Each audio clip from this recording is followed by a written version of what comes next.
रामायण का एक अनजान सत्य है। केवल लक्ष्मण ही मेघनाद का वध कर सकते थे। क्या कारण था? सुनिए पूरी कथा। हनुमान जी की राम भक्ति की गाथा संसार भर में गाई जाती है। लक्ष्मण जी की भक्ति भी अद्भुत थी। लक्ष्मण जी की कथा के बिना श्री राम कथा पूर्ण नहीं है। अगस्त्य मुनि अयोध्या आए और लंका युद्ध का प्रसंग छिड़ गया।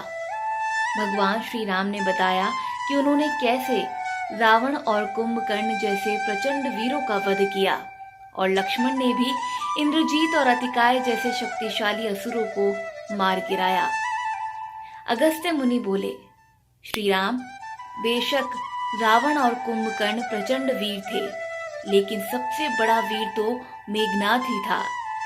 उसने अंतरिक्ष में स्थित होकर इंद्र से युद्ध किया था और बांधकर लंका ले आया था। ब्रह्मा ने इंद्रजीत से दान के रूप में इंद्र को मांगा, तब इंद्र मुक्त हुए थे।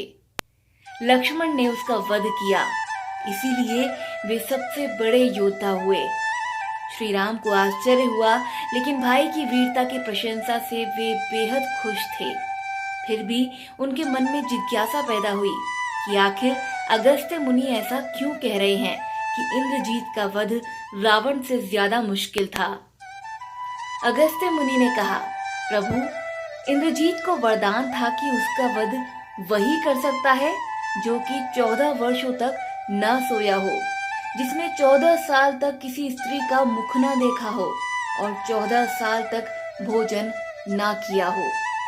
श्री राम बोले, परंतु मैं वनवास काल में 14 वर्षों तक नियमित रूप से लक्ष्मण के हिस्से का फल फूल देता रहा। मैं सीता के साथ एक कुटी में रहता था। बगल की कुटी में लक्ष्मण थे। फिर सीता का मुख भी ना देखा हो और 14 वर्षों तक सोए ना हो, ऐसा कैसे संभव है? अगस्त्य मुनि सारी बात समझकर मुस्कुराए। प्रभु से कुछ छिपा है भला?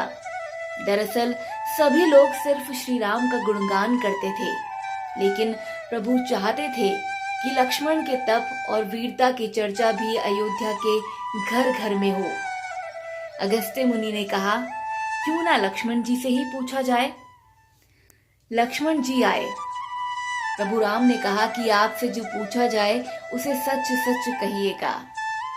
प्रभु ने पूछा, हम तीनों 14 वर्षों तक साथ रहे, फिर तुमने सीता का मुख कैसे नहीं देखा? फल दिए गए फिर भी अनाहारी कैसे रहे और 14 साल तक सोई नहीं? ये कैसे हुआ? लक्ष्मण जी ने बताया, भैया, जब हम भाभी को तलाशते हुए ऋषिमुख पर्वत गए तो सुग्रीव ने हमें उनके आभूषण दिखाकर पहचानने को कहा। आपको स्मरण होगा कि मैं तो सिवाय उनके पैरों के नुपुर के कोई आभूषण ही नहीं पहचान पाया था, क्योंकि मैंने कभी भी उनके चरणों के ऊपर देखा ही नहीं। 14 वर्ष तक नहीं सोने के बारे में सुनिए। आप और माता एक कुटिया में सोते थे। मैं रात भर बाहर धनुष पर बाण चढ़ाए पहरेदारी में खड़ा रहता था। निद्रा ने मेरी आंखों पर कब्जा करने की कोशिश की तो मैंने निद्रा को अपने बाणों से भेद दिया था।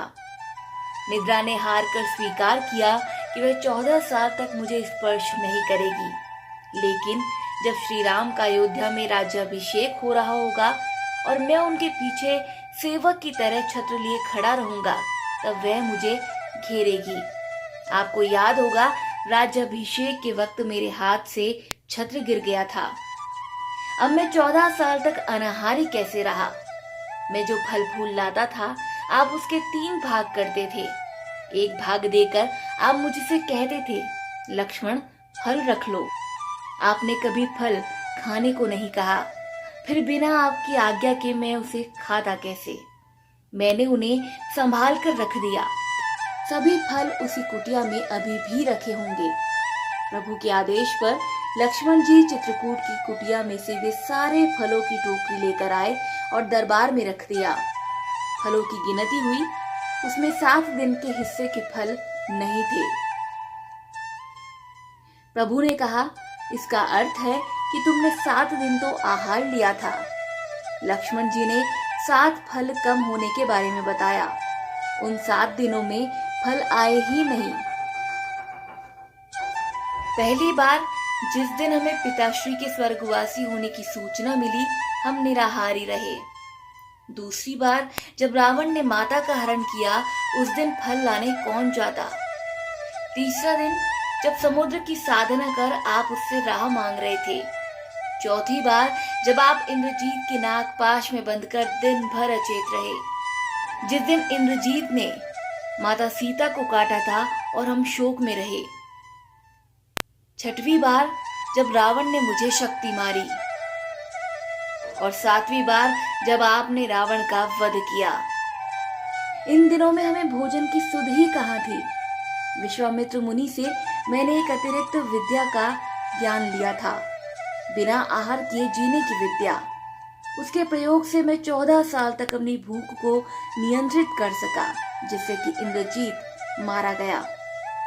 भगवान श्री राम ने लक्ष्मण जी की तपस्या के बारे में सुनकर उन्हें हृदय से लगा लिया।